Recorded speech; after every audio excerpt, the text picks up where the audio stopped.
5, 4, 3, 2, 1, 0.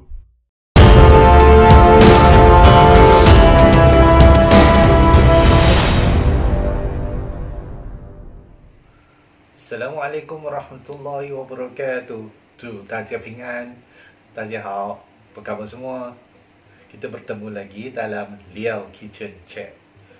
Okey, Alhamdulillah. Hari ni kita nak cerita sikit lah ya. Kadang-kadang kita sebut pasal halalan thayyiban. Mungkin di luar sana kawan-kawan kita yang bukan Islam mungkin dia akan ingat, oh, makanan yang tiada unsur babi atau arak saja. Sebenarnya dia termasuk benda-benda lain lagi. Kita sebagai orang Islam, kita sebagai yang Muslim, kadang-kadang kita perlu terangkan kepada mereka supaya mereka lebih memahami. Dalam surah Al-Baqarah ayat 168, Allah sebut, A'udzu billahi minasyaitonir rajim. Ya ayyuhan nasu kulu mimma fil ardi halalan thayyiban. Wahai sekalian manusia, makanlah dari apa yang ada di bumi yang halal dan lagi baik. Surah Al-Baqarah ayat 168. Jadi apabila kita sebut pasal definisi dalam halal itu sendiri, Ibnu Kathir dan As-Sabuni iaitu ulama tafsir kita telah dia merujuk kepada apa yang dihalalkan oleh Allah Subhanahu Wa Taala, dan thayyiban sesuatu yang dihalalkan dan diambil mengikut keadaan kesihatan seseorang itu. Iaitu thayyiban adalah merupakan kata terbitan daripada thayyib, sesuatu yang baik dan suci. Okey, kita sebut sesuatu yang baik dan suci, maka kadang-kadang ada setengah orang mungkin dia dalam keadaan dia sakit kan. Contoh dia mempunyai kencing manis, jadi dia memang kena kurangkan kadar consumption daripada gula, sebab pankreas dia dah tak boleh nak memproses gula yang berlebihan dalam darah kita, iaitu glukos. Jadi dia memang kena kurangkan, dan dia perlu ada kala dia perlu berpantang untuk memakan atau makan makanan-makanan, minuman-minuman yang berkadar gula tinggi, iaitu baik dan suci, baik dan suci kepada seseorang itu mengikut kesihatan. Jadi dari segi ciri-ciri makanan halalan thayyiban ni, iaitu pilihan makanan yang halal, iaitu daripada segi rupanya, rupa bentuk, iaitu rupa yang kita boleh makan, baunya dan zatnya itu sendiri. Dan juga untuk makanan-makanan yang seperti daging, mestilah daging yang halal dimakanlah. Seperti yang kita tahu, yang halal sahaja. Dan juga di mana apabila kita kata halal, dia termasuklah dari segi penyembelihannya itu menepati syarak, iaitu penyembelihan yang sah dan tepati dari segi syarak itu sendiri. Apabila kita sebut pasal penyembelihan, kadang-kadang kita tengok, aku orang Islam kan, aku sembelih maksudnya halal lah. Tapi kalau kata bila dia sembelih cara dia salah atau tidak mematuhi syarak itu, maka daging itu pun tak sah dan tidak halal dimakan. Dan juga dari segi pemprosesan, kita pernah dengar ada setengah CJ halal mereka, asalnya mereka ada CJ halal penyembelihan yang sah, tapi ditarik balik disebabkan mungkin tempat pemprosesan mereka, tempat penyembelihan mereka tidak menepati syarak atau daripada segi kebersihan selepas mereka sembelih daging-daging itu, dan tempat-tempat menyimpan daging itu mungkin akan menjadi penyebab CJ halal mereka ditarik balik. Jadi Jadi kita kena jaga sangat. Bukannya kata daging yang halal dimakan saja, tapi dari segi penyembelihannya, pemprosesannya, tempat simpanannya tidak bercampur aduk dengan benda-benda yang tidak boleh atau tidak dibenarkan. Jadi selain itu, makanan yang berkhasiat segar dan baru.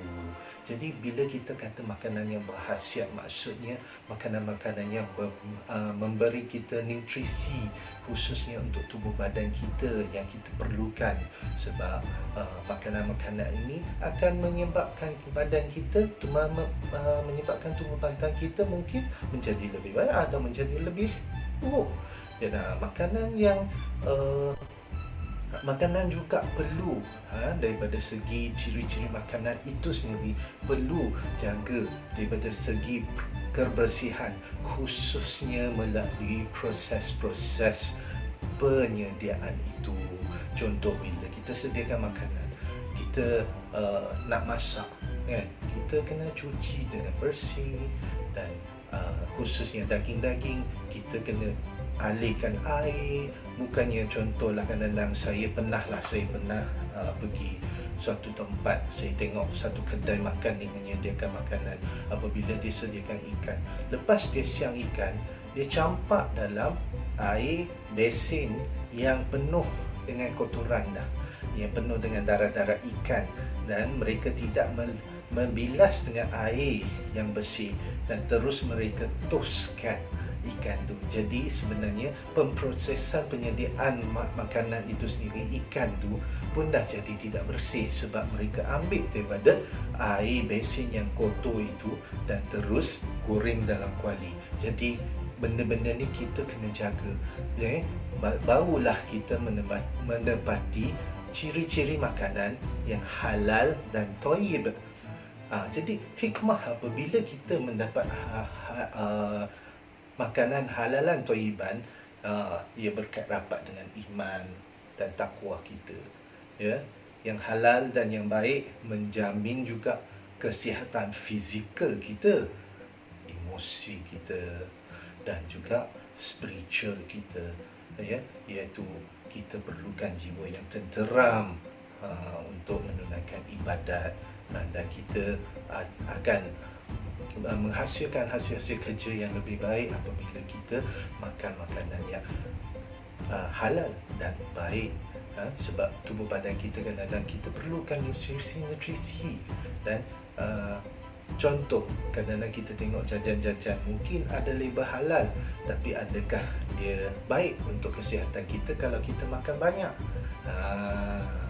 Jadi kita kena seimbang jugalah apabila kita sediakan makanan, khususnya untuk keluarga kita. Kita sediakan makanan-makanan yang cukup nutrisinya, segi penyediaannya bersih, penggunaan bahan-bahan sumber-sumber yang halal.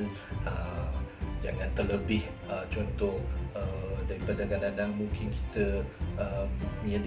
kita suka kadang-kadang bungkus makanan yang makan di luar, mungkin dia menggunakan berisa-berisa yang berlebihan, mungkin dia akan menyebabkan kesihatan kita kurang baik lah.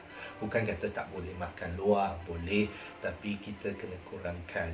Contoh, kalau lebih baik kalau kita boleh sediakan makanan kita sendiri di rumah, khususnya untuk keluarga kita. Dan apabila kita memilih makanan halal dan thayyib, ibadat kita pun mudah diterima oleh Allah Subhanahu Wa Taala, dan doa juga kita mudah dimakbulkan oleh Allah Subhanahu Wa Taala. Kenapa tidak kita pilih halal dan thayyib? InsyaAllah kita akan bertemu lagi dalam Liao's Kitchen Chat.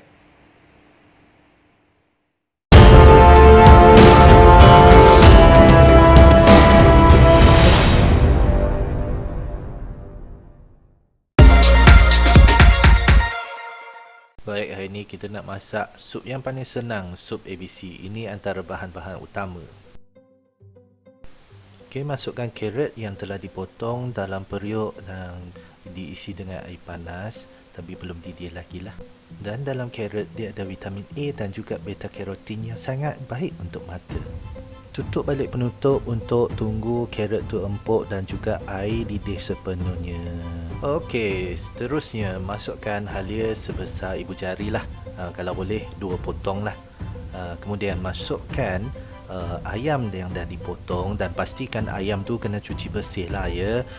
Cuci dan bilas dengan air, toast balik baru kita guna. Sebab makanan yang halal dan baik adalah juga termasuk dalam kategori yang bersih dan suci.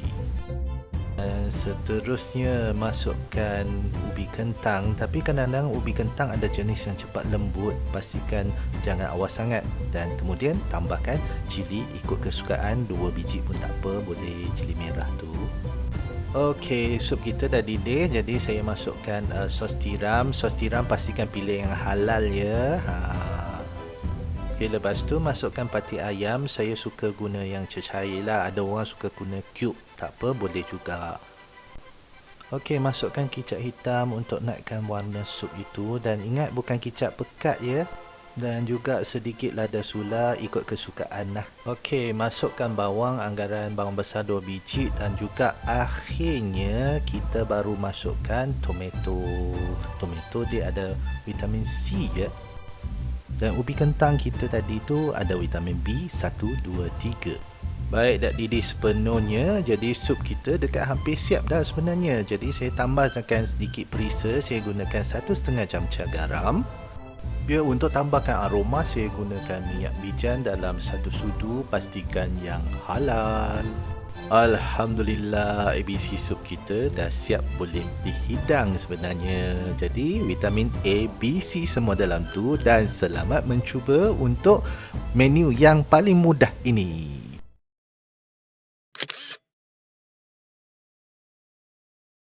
Pastikan anda subscribe channel Syafiq Liao dan jangan lupa klik ikon loceng di sebelah.